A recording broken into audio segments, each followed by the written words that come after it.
సముద్రానికి మీకు తల్లిబిడ్డల్లాంటి సంబంధం. నేను ఈ సృష్టి కోపం గురించి మాట్లాడుతున్నాను. Hi.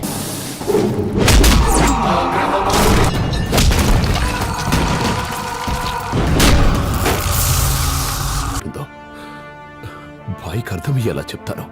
Halo sahabat, Assalamualaikum, semoga sehat selalu dan senantiasa berbahagia. Terima kasih sudah subscribe dan menyimak video-video LK21 Revive. Semoga Tuhan Yang Maha Esa selalu memberikan rezeki yang berkah dan berlimpah ruah untuk sahabat semua. Sebelum kita lanjut ke alur cerita filmnya, kita sapa-sapa dulu nih para penonton setia LK21 Revive. Yaitu terima kasih nih buat Cahaya Ilahi, Cosplay Animasi, Rusdi Mirwan dari Pekanbaru, Joker 86 dari Banjarmasin, Bucin Gaming dari Malaysia, Jos Rosario dari Timur Leste, Arisno Panglima Official dari Riau, Yusreng Channel dari Sawah Kidul, Zayan Aye dari Banjarmasin, Anjarin Syah dari Batam, dan buat teman-teman semua yang belum mimin sapa nanti di next video ya. Oke, kali ini LK21 Revive akan membawakan sebuah alur cerita film yang berjudul Janata Garage. Bagaimana keseruan filmnya? Nggak perlu banyak basa-basi lagi, ini dia alur ceritanya.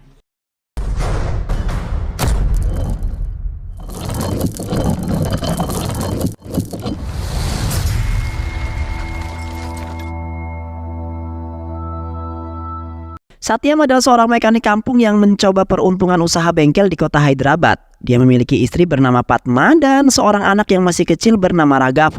Berkat usaha dan dorongan dari sang adik yaitu Siva, usaha bengkel milik Satyam kini dapat berkembang dengan sangat cepat. Satyam lalu menamakan bengkel sekaligus rumahnya itu dengan nama Janata Garage, yang artinya bengkel rakyat. Suatu hari, seorang pelanggan bengkel bernama Karim mencurahkan isi hatinya kepada Satyam. Karim menceritakan tentang anak gadisnya yang diperkaos oleh 4 orang pria, lalu dihabisi dan dibuang ke jalanan. Mereka membuat kejadian itu seolah-olah anak gadisnya tewas karena sebuah kecelakaan. Kasus pemerkosaan ini kemudian dibawa ke kantor polisi oleh Satyam. Satyam menuntut agar polisi, khususnya Chandrasekhar, segera melakukan penyelidikan dan menemukan pelakunya. Namun, Chandrasekhar yang sekaligus temannya Siva mengatakan kepada mereka bahwa polisi tidak bisa menindaklanjuti kasus ini karena tidak adanya barang bukti dan juga saksi. Apalagi 4 orang tersebut juga memiliki pengaruh di kota ini. Hukum dan polisi ternyata tidak dapat menegakkan sebuah keadilan di kota ini. Satyam yang kecewa dengan keputusan Chandrasekhar lalu berinisiatif untuk menyelesaikan masalah ini secara sendiri. Satyam mulai bergerak mencari pelaku dan membantainya. Satyam lalu membuat mereka seolah-olah meninggal karena sebuah kecelakaan. Chandrasekhar mengetahui bahwa Satyam dan pekerja di Janata adalah dalang di balik peristiwa ini. Satyam membantai dan main hakim sendiri bukanlah perbuatan yang dibenarkan oleh hukum. Aku mintamu untuk tidak mengulanginya lagi. Apapun yang terjadi, ujar Sekar. Sementara itu, ternyata desas-desus Satyam dan bengkel Janata di balik peristiwa pembantaian pelaku pemerkosaan menyebar ke telinga masyarakat. Mereka yang tidak puas dengan hukum dan pihak kepolisian merasa bahwa Satyam adalah keadilan yang sejatinya. Mereka mulai berbondong-bondong datang menemui Satyam di bengkelnya dan meminta untuk menyelesaikan masalahnya dan ketidakadilan yang mereka rasakan. Satyam yang mendengar semua itu selalu bisa menyelesaikan. Satyam tak gentar dengan siapapun yang ada di hadapannya. Preman penguasa politisi dengan gagah berani Satyam taklukkan. Keberadaan Satyam dan bengkelnya kini mulai terendus oleh pihak media. Media yang menceritakan tentang bengkel rakyat yang selalu membantu masalah rakyat. Suatu hari, Suresh, kakak ipar Siva, meminta Siva untuk ikut pergi ke Mumbai. Suresh mengkhawatirkan keselamatan Siva jika dia terus berada di sisi Satyam. Namun Siva dengan tegas menolak permintaan tersebut. Jika kakaknya ingin pergi ke Mumbai, aku akan mempersilahkan kakak membawa istriku ke sana. Tapi aku akan tetap berada di sini bersama Kak Satyam. Suresh akhirnya pergi dari sana tanpa membawa apa yang diinginkannya. Tak berselang lama setelah kepergian Suresh, seorang pengusaha bernama Mukesh Rana datang menemui Satyam. Mukesh adalah kakak dari adiknya yang telah dihabisi oleh Satyam. Mukesh tidak marah dengan kematian adiknya, tapi dia memperingati Satyam untuk tidak ikut campur dalam usahanya. Namun Satyam dengan gagah menolak permintaan tersebut jika itu adalah hal yang mengganggu masyarakat. Maka aku akan pasti membereskannya, ujar Satyam. Sementara itu apa yang ditakutkan Suresh kini menjadi sebuah kenyataan. Siva, istri dan anaknya yang hendak pergi ke sebuah kuil diserang oleh orang yang tak dikenal. Siva dan istrinya tewas di dalam penyerangan tersebut. Hanya anaknya lah yang bernama Adanan yang selamat dalam penyerangan itu. Satyam dan semua keluarga besarnya tentu saja sedih dengan peristiwa yang terjadi. Karena ulah dirinya dan bengkel Janata yang selalu membantu rakyat, Siva dan istrinya harus meregang nyawanya. Namun walaupun demikian, Satyam menegaskan kepada semua orang bahwa dia tetap akan melakukan hal yang sama. Dia dan bengkel Janata tidak akan berhenti membantu rakyat yang membutuhkan sebuah pertolongannya. Untuk menjaga dan melindungi putranya Siva, Satyam lalu menyerahkan Adnan kepada Suresh. Dia meminta Suresh merawat Adnan sebagai hukuman kepada dirinya. Satyam meminta Suresh untuk tidak menceritakan apapun mengenai keluarga sang ayah tercintanya. Hari demi hari terus berlalu. Satyam dan bengkel Janata tetap membantu masyarakat. Sementara Adnan mulai tumbuh dengan baik di sebuah kota Mumbai. Beberapa tahun kemudian, kini Adnan sudah dewasa. Dirinya jauh dari dunia kekerasan, tak seperti keluarga ayahnya. Adnan adalah seorang aktivis mahasiswa yang aktif menyuarakan isu-isu lingkungan. Di sisi lain, Suresh, pamannya Adnan, memiliki anak perempuan bernama Puji. Puji adalah seorang gadis yang sangat cantik sekali. Dirinya dan Adnan sering menghabiskan waktu secara bersama-sama. Sementara itu, kecintaan Adnan terhadap lingkungan membuat Suresh mulai khawatir. Karena kecintaannya itu membuat Adnan mulai berlaku kasar. Padahal Suresh sengaja membesarkannya di Mumbai untuk menghindari perilaku kasar seperti keluarga ayahnya di Hyderabad. Perilaku kasar itu dapat dilihat dari Adnan yang menegur teman kelasnya yang bernama Anu. Adnan menilai jika Anu yang sedang bermain kembang api dapat menimbulkan pencemaran udara. Namun dengan teguran Adnan mulai ditanggapi dengan tanggapan yang berbeda oleh Anu. Anu mengira teguran itu adalah godaan Adnan karena menyukai dirinya. Tak hanya itu saja, suatu hari Adnan kembali menegur Anu karena menggunakan jenis kantong plastik berbahaya yang dilarang oleh pemerintah. Kantong plastik itu dapat mencemari lingkungan jauh lebih parah. Namun dari teguran itulah mereka jadi semakin dekat untuk mengetahui tentang kerusakan sebuah lingkungan. Adnan mulai pergi menemui Suresh pamannya. Adnan mengatakan kepada Suresh bahwa dia ingin mengikuti sebuah program pertukaran mahasiswa ke kota Hyderabad. Mendengar kata Hyderabad tentu membuat Suresh menjadi sangat cemas. Ia tak ingin Adnan mengetahui keluarganya yang ada di sana. Oleh karena itu, Suresh tidak mengizinkan Adnan pergi ke sana dengan alasan keadaan kakeknya sedang tidak sehat. Sementara itu di kota Hyderabad, Satyam yang tetap membantu masyarakat kini harus berurusan dengan Mukesh Rana. Karena ulahnya Satyam, ada salah satu proyeknya yang membuat Mukesh yang terpaksa harus dibatalkan. Mukesh selalu mengirim seseorang untuk menghabisi Satyam. Mobil Satyam ditabrak oleh sebuah truk, tapi beruntung Satyam masih selamat. Masyarakat yang mengetahui hal itu langsung berbondong-bondong pergi ke rumah sakit untuk memastikan keadaannya. Chandra Sekar yang ada di sana meminta pihak keluarganya agar memberitahu Satyam untuk tidak memaksakan diri, mengingat kondisinya yang sekarang sudah tidak lagi muda. Di sisi lain, Adnan juga sedang mendapatkan sebuah masalah. Dirinya ditegur oleh pihak kampus karena berani menentang MLA yang berkuasa.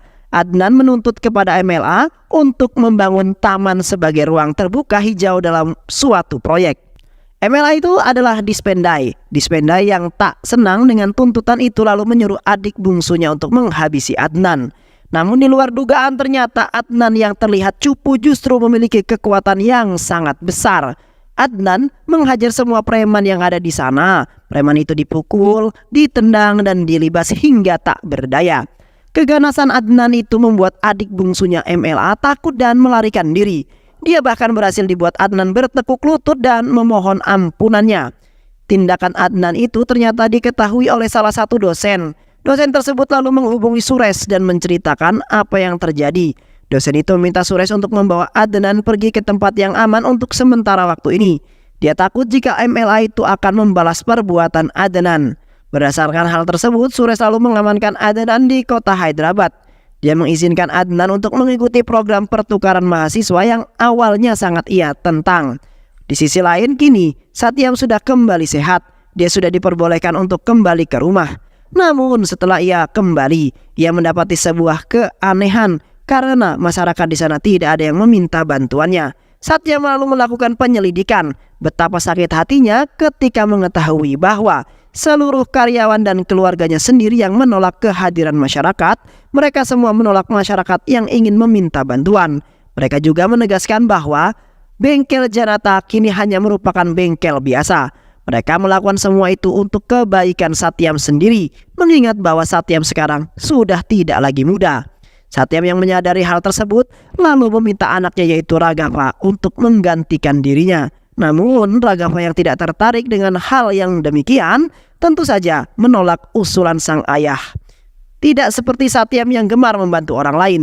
Bagi Raghav, membantu orang lain hanyalah perbuatan yang sia-sia.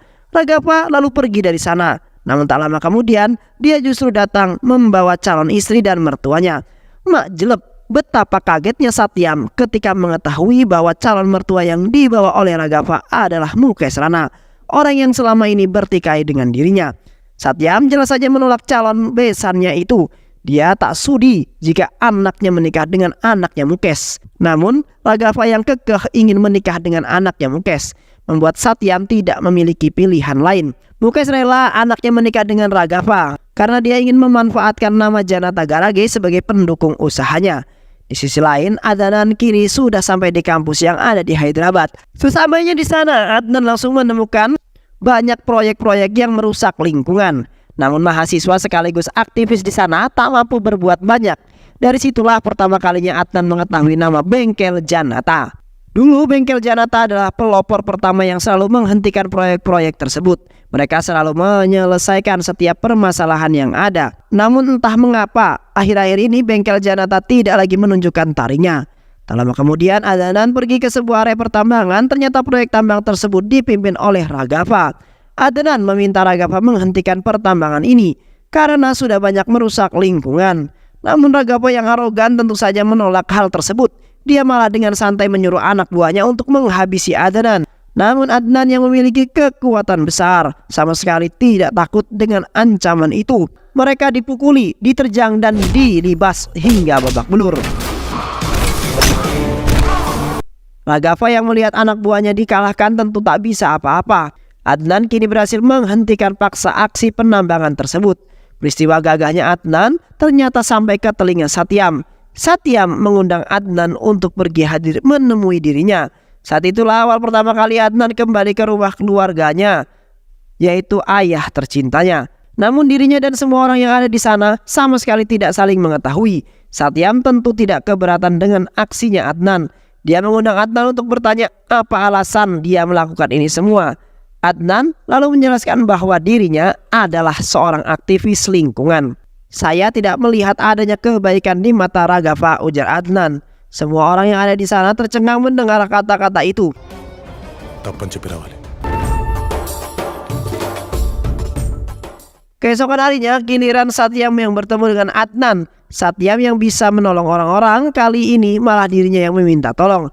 Satyam melihat Adnan sama seperti dirinya. Dia melihat Adnan untuk menggantikan dirinya dan menjadi bagian dari Janata Bengkel. Dia pergi ke Bengkel Janata dan siap melakukan tugasnya. Adnan lalu pergi bertemu dengan Vikas, salah satu pegawai pemerintah yang dulu pernah ditolak oleh keluarga Satyam. Vikas menceritakan bahwa dia adalah orang yang menentang proyek pembangunan salah satu rumah sakit. Namun akibat dari pertentangan itu, istrinya pun diancam akan hendak dibantai. Itulah mengapa dia datang meminta bantuan pada Bengkel Janata. Was lalu pergi ke kantornya bersama Adnan dan anak buahnya. Ternyata proyek rumah sakit itu adalah proyek milik Mukesh Rana. Vikas datang dan mendekati seseorang preman. Vikas dengan berani menyatakan bahwa dirinya akan selalu menentang proyek tersebut. Preman-preman yang merupakan anak buah Mukesh Rana tentu saja marah dan hendak menghabisi Adnan. Namun Adnan langsung turun dan menghajar semua. Preman-preman itu, keganasan dan kebrutalan Adnan membuat anak buahnya tak perlu lagi turun tangan. Para preman diajar hingga tak berdaya. Adnan menjelaskan kepada mereka bahwa Bengkel Janata Garage akan kembali seperti dulu. Di bawah kepemimpinan Adnan, nama Bengkel Janata jadi jauh lebih populer. Chandrasekhar yang sekarang menjadi komisaris lalu memanggil Adnan ke kantornya. Chandrasekhar menanyakan apa hubungan Adnan dengan Bengkel Janata. Dia juga meminta Adnan berhenti melakukan hal tersebut. Ini adalah tugas polisi. Polisi yang akan membantu masyarakat bukan Bengkel Janata, ujar Chandrasekhar. Namun pada kenyataannya polisi yang tak mampu menyelesaikan banyak masalah dari masyarakat yang mengakibatkan masyarakat lebih mempercayai Bengkel Janata ketimbang polisi. Chandrasekhar merasa Adnan adalah orang yang lebih berbahaya. Dia meminta anak buahnya untuk menelusuri latar belakang Adnan. Siapa Adnan yang sebenarnya? Kemudian setelah mendapatkan informasi itu, Chandrasekhar lalu pergi ke rumah Satyam bersama keluarga Suresh. Suresh bertanya kepada Satyam tentang kabar keponakannya. Satya menjawab bahwa dia baik-baik saja. Pada awalnya dia mengira bahwa Suresh sedang menanyakan kabar Raghava, karena dia tidak mengetahui bahwa Adnan adalah keponakan yang dimaksud Suresh. Tapi setelah Suresh memberitahu hal itu, semua orang yang ada di sana langsung kaget dan terkejut.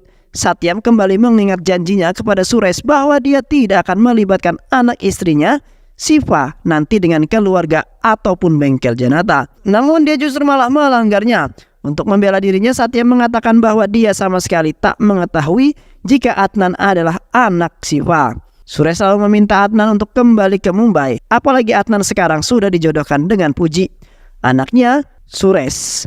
Suresh tak ingin apa yang dialami adiknya dulu terjadi pada Puji.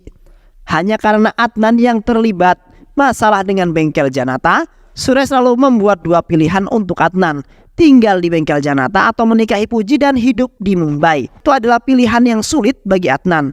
Dia sangat mencintai Puji dan dia juga menyayangi Suresh yang telah dianggap sebagai sang ayahnya. Namun Adnan juga tidak mampu meninggalkan bengkel Janata. Akhirnya dengan berat hati Adnan memilih bengkel Janata daripada Puji. "Maafkan aku Puji, aku tak punya pilihan lain. Tinggalkan aku dan bahagiakanlah paman," ujar Adnan sambil menangis.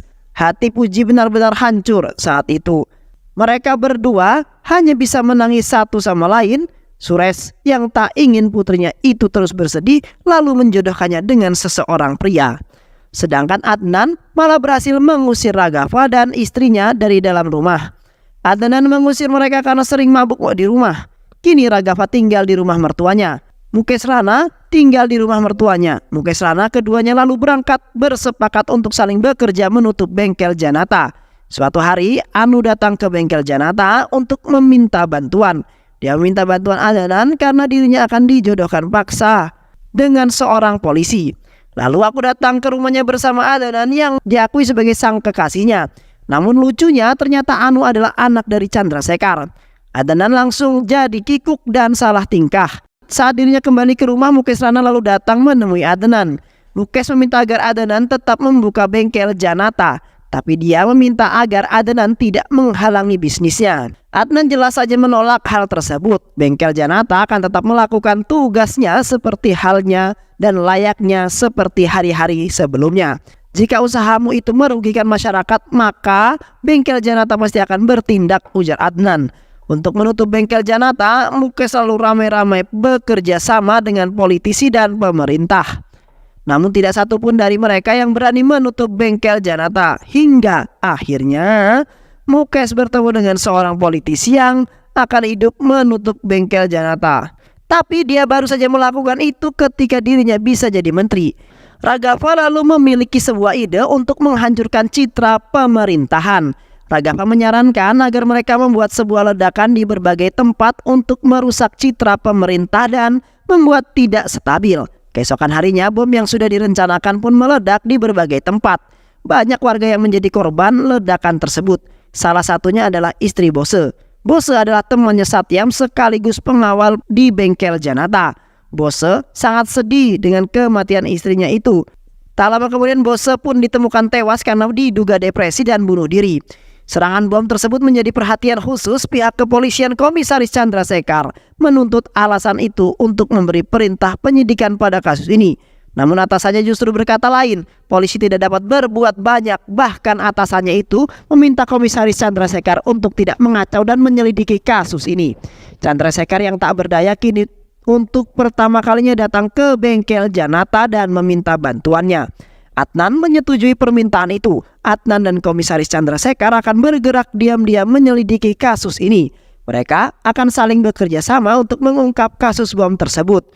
Adnan lalu bergerak cepat. Dia menghabisi semua kelompok yang terlibat dalam pengeboman itu. Adnan mengetahui bahwa mereka adalah pelakunya dari rekaman CCTV. Ada seseorang yang pernah bertarung dengannya saat ditambang. Berdasarkan hal itu pula, dia menyadari bahwa Raghava juga pasti terlibat, dan jika Raghava terlibat, maka Mukesh Rana juga pasti terlibat.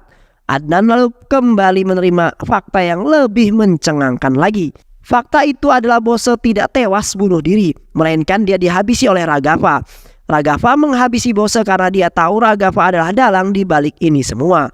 Adnan mengetahui fakta itu dari keluarga Bose yang menceritakannya. Adnan lalu berkumpul dengan seluruh keluarga ayahnya. Dia menyampaikan niatnya untuk membunuh Raghav. Saya sudah mengetahui bahwa Raghav adalah orang yang dibalik kasus pemboman ini. Saat ini Satya mengumpulkan paman dan bibinya untuk mengatakan bahwa saya tetap akan menghabisi Raghav. Padma yang merupakan istri Satyam sekaligus ibu Raghav memohon kepada Satyam untuk menghentikan aksinya Adnan. Dia tak ingin jika putra semata wayangnya itu tewas dibantai oleh Adnan. Dia tak ingin dirinya kehilangan Raghav selama-lamanya. Namun Satyam sama sekali tak bergeming. Dia justru menyampaikan kekecewaannya kepada Raghav karena telah membunuh Bose. Padahal Bose imut membesarkannya sejak kecil. Fatma lalu memohon kepada Adnan untuk tidak menghabisi Raghav. Jangan bunuh dia, kau tidak mengetahui bagaimana rasanya kehilangan orang yang sangat dicintai, ujar Fatma. Namun Satyam yang mendengar hal tersebut langsung membantah kata Fatma. Kau salah orang Fatma, justru Adnan adalah orang yang paling mengetahui bagaimana rasa sebuah kehilangan orang-orang yang dicintai. Saat dia kecil, dia kehilangan cinta ayah dan ibunya. Saat dia dewasa, dia juga kehilangan cinta dari gadisnya yang dikagumi. Satyam sudah bertekad Adnan tetap akan menghabisi Raghav. Dan aku akan mendukungmu, ujar Satyam. Adnan bersama anak buahnya lalu pergi ke markas persembunyian Raghav. Di sana sudah ada banyak preman yang disewa oleh melindungi mereka. Namun segerombolan preman itu bukanlah apa-apa di hadapan Adnan. Adnan dan anak buahnya berhasil melihat semua preman yang ada. Mereka menghajar preman-preman itu dengan sangat brutal. Adnan kembali mengamuk dan menghajar preman-preman itu. Adnan kini berhadapan dengan Mukesh Rana. Dia tanpa basa-basi lagi langsung menghabisinya. Raghav yang ketakutan menangis di hadapan Adnan. Dia memohon agar Adnan mau memaafkannya. Adnan, aku ini kakakmu. Maafin aku ya. Maafin aku karena telah melakukan sebuah kesalahan. Namun tak lama kemudian Satya muncul di hadapan Raghav. Raghav kembali memelas kepada ayahnya tersebut. Dia memohon agar ayahnya mau mengampuni dirinya. Tapi Satyam dengan tegas mengatakan, bengkel Janata akan menghukum orang tanpa pandang bulu. Itu semua demi tegaknya keadilan bagi masyarakat. Satyam lalu menghabisi Raghav tanpa belas kasihan. Dan film pun selesai. Kekuatan keluarga tidak pernah ditentukan oleh jumlah anggota, melainkan oleh jumlah cinta yang diberikan dan diterima. Kehidupan itu laksana lautan. Orang-orang yang tiada berhati-hati dalam mengayuh perahu, memegang kemudi dan menjaga layar, maka karamlah ia digulung oleh ombak dan gelombang. Hilang di tengah samudera yang luas, tiada akan tercapai olehnya tanah tepi. Semoga teman-teman semua terhibur setelah menyimak alur cerita film ini. Terima kasih sudah menyimak video-video LK21 Revive. Semoga sahabat semua terhibur dan sampai bertemu lagi di video-video berikutnya. Sehat selalu dan wassalamualaikum warahmatullahi wabarakatuh.